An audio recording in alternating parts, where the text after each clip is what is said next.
السلام علیکم ویوز، میں ہوں آپ کا ہوسٹ رانا وسیم اور آپ دیکھ رہے ہیں ہمارا اور آپ کا اپنا چینل ہسٹری آف راجپوت۔ تو ویوز، آج ہم جانیں گے گوندل راجپوتوں کے بارے میں۔ تو آج کی اپنی ویڈیو کی طرف چلتے ہیں۔ گوندل قوم پنجاب کے تقریباً تمام اضلاع میں آباد ہے۔ ان کے کئی خاندان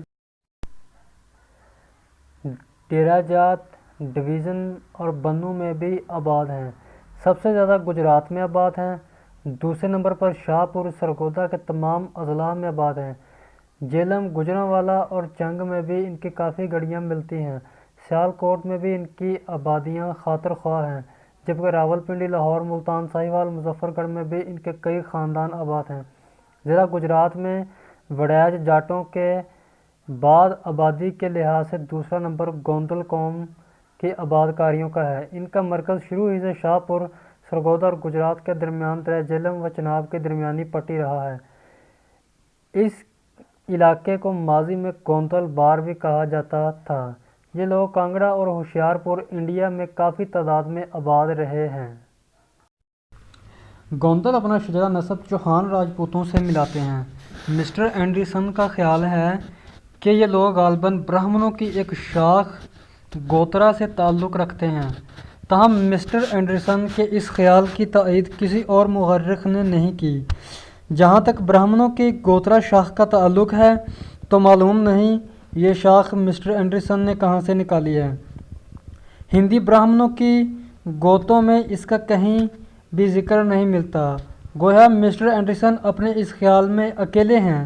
کانگڑا انڈیا کے کئی گوندل اپنا حسب و نسب راجپوتوں کی ایک اور گوت پتھیال سے جوڑتے ہیں، تاہم درست بات یہی ہے کہ یہ قوم چوہان راجپوتوں کی ایک ذیلی شاخ ہے۔ گوندل قوم کی اپنی روایات کے مطابق ان کا جد امجد نوشہرہ سے آ کر پاک پتن شریف کے جنوب میں آباد ہوا تھا اور از بعد اس نے بابا فرید گنج شکر کے ہاتھ پر اسلام قبول کیا۔ گجرات، شاہ پور اور سرگودا کے علاقہ میں یہ لوگ غالباً 14ویں صدی عیسوی کے اوائل میں آباد ہوئے تھے۔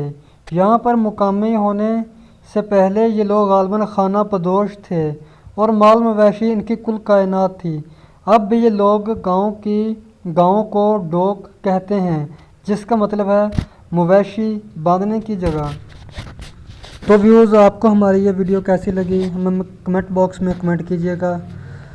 اگلی ویڈیو تک اجازت دیجیے۔ اللہ حافظ۔ السلام علیکم ورحمۃ اللہ۔